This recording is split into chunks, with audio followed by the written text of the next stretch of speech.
La deuxième partie des demi-finales de conférence débute ce soir. Dans cette émission, je vais vous partager mes analyses, mes conseils et mes différents pronostics.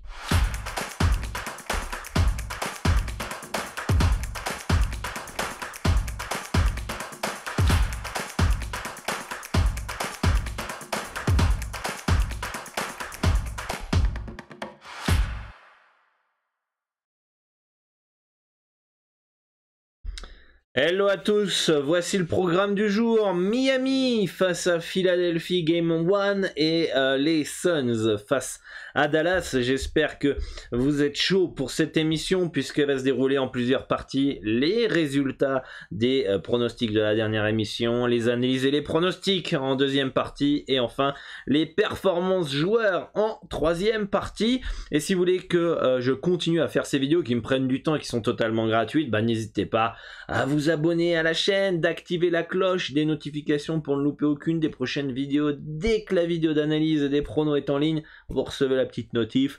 Likez cette émission, ça aide à référencer la chaîne YouTube et toucher un maximum de parieurs. Laissez-moi en commentaire vos pronostics, évidemment. Il faut annoncer, faut pas venir après. Et partagez à vos amis parieurs si vous estimez que cette émission peut intéresser votre entourage. Ceux qui ne me connaissent pas, je suis Dorado, expert en paris sportif, spécialiste basket sur plus de 50 championnats et notamment et principalement sur les handicaps. Depuis plus de 10 ans, j'aide les parieurs à remplir leurs objectifs dans les paris sportifs. Ça commence à faire même plus de 10 ans, 11 ans exactement. Depuis 7 ans, je vis au Mexique pour vivre de ma passion des paris sportifs et je suis fondateur de basket-pronostic.com où vous pouvez retrouver l'ensemble des pronostics que je mise personnellement ainsi que les différentes formations pour vous aider à progresser dans les paris sportifs sur le site. Si la législation dans votre pays vous le permet, je vous conseille d'ouvrir un compte sur PS3838 via le broker le plus fiable au monde, Asian Connect, qui va vous permettre bien d'accéder à de meilleurs codes, d'augmenter vos gains avec la même mise de départ. Donc très important, on va miser la même somme, on va gagner plus. Moi je dis pas non, j'accepte. C'est le bookmaker des parieurs professionnels puisque c'est le seul qui ne limite pas les parieurs gagnants. Donc si vous voulez un compte, je vous laisse le formulaire du broker Asian Connect dans les commentaires épinglés, ainsi qu'un tuto vidéo pour vous accompagner pas à pas. On fait ça ensemble, vous allez voir en quelques minutes, vous avez votre compte. Et si vous avez la moindre difficulté, vous avez Asian Connect qui vous contacte sur WhatsApp en français pour vous guider, pour terminer la création du compte. Donc c'est vachement professionnel. Et d'ailleurs, si vous voulez un pronostic gratuit, n'hésitez pas à me contacter sur WhatsApp, le lien est dans la description comme vous pouvez le voir sur la petite image et vous recevrez un pronostic gratuit du club dès que je l'aurai sélectionné. Si vous voulez aussi progresser dans les paris sportifs, je vous propose 15 étapes pour gagner de l'argent en pariant la NBA en 2 semaines. C'est une formation gratuite où il y a déjà plus de 1500 parieurs qui y sont inscrits. Je vous explique comment j'analyse, comment je détermine un handicap, un value bet, comment déterminer votre stratégie, les sites pour les blessés, les outils, les sites que je peux utiliser pour analyser. Bref, vous allez recevoir un mail par jour. Pendant 15 jours, c'est totalement gratuit. Vérifiez bien vos spams, ça c'est très très important. Et pour vous inscrire à cette formation, le lien est dans la description. Pareil, rejoignez le Telegram, plus de 2800 parieurs, c'est l'endroit où je communique le plus pour les dernières nouveautés sur Dorado, du contenu exclusif, des conseils, des notes audio, des paris long terme, des différents sondages. Je peux même vous partager certains handicaps cut team que j'ai analysé gratuitement. Ce week-end j'ai partagé pour samedi mon travail pour l'Espagne en Liga Andesa. Donc n'hésitez pas si vous voulez du contenu exclusif. Allez, let's go, on part sur les résultats de la dernière émission. On avait conseillé Boston -2 à 1,639 qui est perdu malheureusement, une domination des Bucks 101 à 89. Les Celtics n'ont pas existé quasiment dans cette série. Jalen Brown s'est troué. Il y avait 9-10 points d'écart, en tout cas c'est la sensation que j'avais, il y avait 9-10 points d'écart de suite quasiment pour Milwaukee. C'est assez rare en NBA d'ailleurs que vous prenez 10 points d'avance et que l'écart reste tout le match. Et on avait vraiment le sentiment que 10 points d'écart étaient 20 points en fait. Boston n'a jamais réussi en fait à recoller. On avait l'impression que 10 points, c'est ça, c'est la sensation que j'avais, que 10 points étaient comment ça s'appelle, 20 points. Donc Boston doit réagir dès le prochain match, sinon ça va être compliqué. Et les Bucks sans Middleton impressionnent encore plus. On peut voir que leur défense est quand même très très costaud. Les 3 derniers matchs face aux Bulls, les 3 derniers matchs face aux Bulls, plus celui-là, ils laissent leur adversaire quand même en dessous de 90 points, hein, si je me plante pas. Waouh. On peut se dire qu'en fait les Bucks en saison régulière en défense ils ont géré quoi, parce que quand ils veulent se mettre à défendre c'est impressionnant. Donc voilà pour cette rencontre. On avait aussi conseillé Memphis à 2-20 qui échoue de peu, hein. Ils perdent 117 à 116 et sur le club privé, j'avais conseillé Memphis plus 2,5 donc et j'avais joué personnellement Memphis plus 2,5 qui sécurise et qui passe, donc on a été un peu gourmand sur la chaîne YouTube, mais voilà, c'est dommage, il y avait la place, mais c'était un super match. Dites-moi en commentaire ce que vous aviez hier soir. Partons sur les analyses du jour. Je vais vous partager des conseils, mes préférences sur chaque rencontre pour vous aider à faire vos pronostics et vous permettre de confronter vos analyses aux miennes. Attention, ça peut être des conseils, c'est pas forcément les pronostics que je joue. Les pronostics que je joue sont sur basket-pronostic.com. Rejoignez le club, vous pouvez tester 3 jours pour 1 € seulement. Le lien est dans la description. Et là vous aurez accès aux pronostics que je peux jouer personnellement, voilà.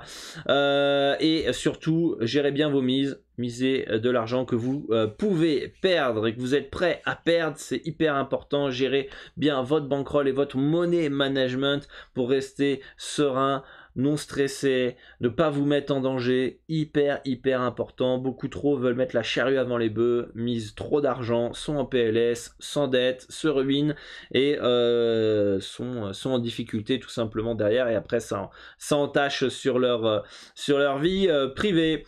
Allez, let's go sur la première rencontre, Miami face à Philadelphie, avec une bombe qui est tombée il y a 3 jours ou 2 jours à peu près, l'absence de Joel Embiid qui est forfait, le meilleur joueur des Philadelphia 76ers, absent pour cette rencontre. En face, on a Jimmy Butler qui est incertain, je pense qu'il jouera, et Kyle Lowry qui est forfait. C'est tombé hier, et Miami part largement favori et logiquement favori avec une probabilité selon PS3838 de 76,98% de proba de gagner contre 26 pour les Sixers, un handicap de plus 7,5 plus 8 de mémoire, que je trouve malgré tout un peu abusé. Alors moi je vois Miami plus fort, je vois Miami se qualifier, beaucoup plus dur, beaucoup plus complet, et en plus si Joel Embiid n'est pas là, voilà. Après, de là enterrer les Sixers parce que Joel Embiid n'est pas là, bon, je serais pas serein avec un Miami -8 quand même, parce que y a du Maxey, il y a du Tobias Harris, James Harden peut porter une équipe, peut step up et marquer 30-35 points, il y a du matos encore du côté des Sixers pour pas se faire écraser. Selon mes calculs, finalement le score prévisionnel sans Joel Embiid est de 109 à 104 pour Miami. Évidemment, prenez pas ce score potentiel comme le score exact qui va, enfin voilà, c'est à prendre avec des pincettes. C'est même si on a déjà eu des scores exacts ou pas loin, ça reste quand même très compliqué, hein. C'est vraiment pour donner une tendance et donner un peu de piment dans cette vidéo, mais en tout cas ça met pas du hit largement favori. Quand on regarde les stats des deux équipes au complet, regardez, 110 points marqués tous les deux, 105 points, meilleure défense de 2 points seulement pour Miami. Et en termes de ranking, c'est les Sixers qui sont meilleurs. Les stats sont très équilibrés quand même, mine de rien, si on prend les deux équipes au complet. Donc avec l'absence de Joel Embiid, fait que oui, on part directement sur du Miami favori. Après, est-ce que c'est autant que les books l'estiment? On passe quand même d'un moins 3,5 je crois de Miami à moins 8,5. Donc Joel Embiid vaudrait 5 points, 5,5 points, 5 points.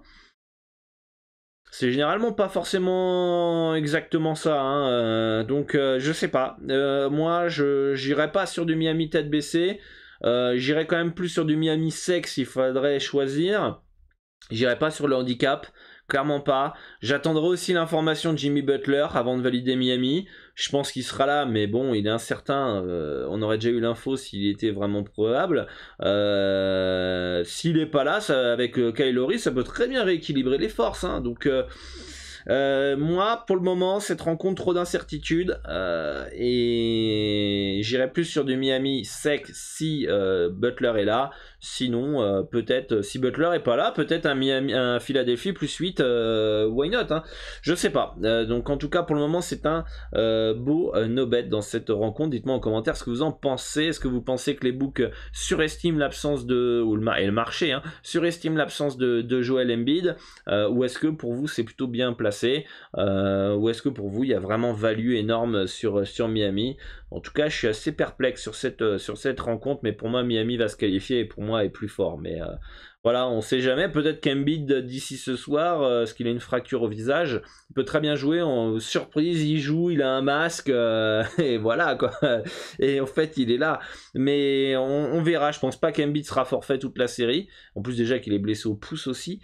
Bref, il est un peu cabossé notre ami Jojo, mais voilà. En tout cas, dites-moi en commentaire ce que vous en pensez. Ça va être intéressant. J'espère que quand même les deux équipes seront au complet. Ça sera bien pour une belle série quand même. On va sur la deuxième rencontre, Phoenix face aux Mavericks de Dallas, avec des Suns qui sont enfin au complet. Ils ont retrouvé, comment il s'appelle, Devin Booker. Et ils ont eu chaud quand même face à, comment il s'appelle, les Pélicans. La blessure de Booker n'a pas aidé quand même, hein, clairement. Je pense que sinon ça aurait fini sûrement en 4-1. Le collectif, on a pu le voir, des Suns est quand même bien en place. Ils ont réussi à s'en sortir avec 3 matchs sans Booker. En face, Dallas a réussi à se qualifier face à Utah en jouant 3 matchs aussi sans leur meilleur joueur Luka Doncic, et se sont qualifiés face au Jazz. Des Jazz qui ont été, je pense que le Jazz c'est un peu plus alors bravo aux Mavs, hein, ils sont qualifiés, ils ont gagné, etc. Mais je pense que ils ont profité un peu de tension du côté de la franchise du Jazz pour se qualifier. Parce que j'ai trouvé quand même le Jazz assez décevant. Je pense que ça pouvait clairement mieux faire, et on n'était pas loin malgré tout d'avoir un Game 7. Donc voilà, moi je pense quand même que Dallas reste une équipe depuis le départ de Porzingis. On a quand même une équipe qui est intéressante, hein, sur le papier, mais qui me semble un peu faible pour passer ce deuxième tour, pardon. Ça me semble trop faible pour passer les Suns, qui ont dominé la saison régulière. Ok, Luka Doncic va faire gagner des matchs à lui seul, va rendre les autres meilleurs, etc. Mais pour se qualifier, battre 4 fois Phoenix, j'ai quand même du mal à y croire. La défense des Suns est plutôt correcte. L'attaque est largement meilleure. L'activité est largement meilleure, comme on peut le voir en ranking, 117 à 102, il n'y a pas photo. Je pense que si les Suns arrivent à imposer leur tempo et etc., je pense que Dallas aura du mal à suivre, et je pense que Phoenix est capable de passer l'handicap. 69,15% de probabilité de gagner selon PS 38-38, un score prévisionnel de 111 à 103, donc un écart de 8 points pour nos amis des Suns. Donc pour ça, une préférence de Phoenix moins 5,5 à 1,925 qui peut sembler osé vu le magicien Luka Doncic en face, mais je pense quand même que les Suns collectivement sont beaucoup plus complets, et je pense que Dallas est dans une transition, leur saison est réussie.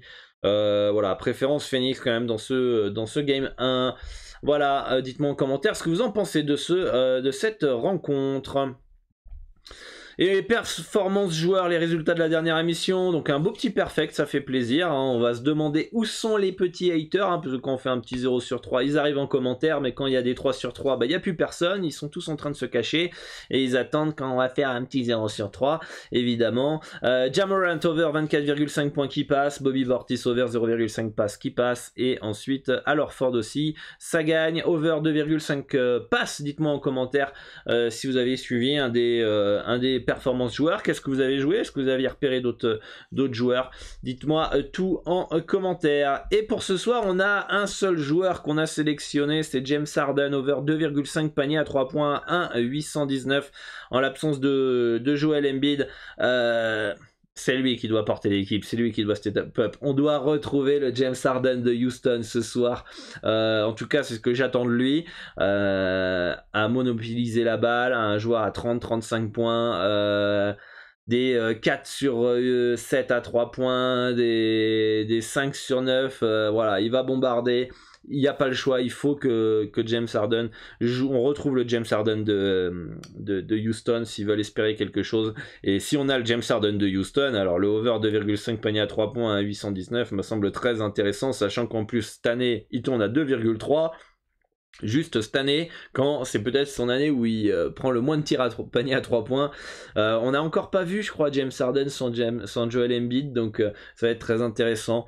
En tout cas, c'est le seul que j'ai repéré pour ce soir. Dites-moi si vous êtes plutôt OK avec ça, ou si vous avez repéré d'autres joueurs pour ce soir. Si vous voulez suivre l'ensemble de mes pronostics, hein, eh ben, je vous donne rendez-vous sur basket-pronostic.com. Vous pouvez tester, je vous le rappelle, le club pour 1 € pendant 3 jours. Hein, et n'hésitez pas si vous avez des questions par rapport au fonctionnement hein, du club privé, de me contacter hein, et je vous répondrai avec plaisir. Et si vous voulez échanger avec l'ensemble de la communauté et moi-même, pas uniquement sur le basket mais sur le foot, tennis, rugby, partager vos analyses dans votre sport de prédilection, participer au challenge Dorado, avoir des conseils, des tutos aussi, vous pouvez rejoindre le Discord, le lien est dans la description hein, et n'hésitez pas donc à lire aussi, hein, c'est très important, les règles et le fonctionnement du Discord pour le bon vivre. Voilà, bonne chance à tous les amis pour votre soirée NBA, pour vos pronostics sur les différents sports et je vous dis à bientôt pour une nouvelle émission. Ciao ciao.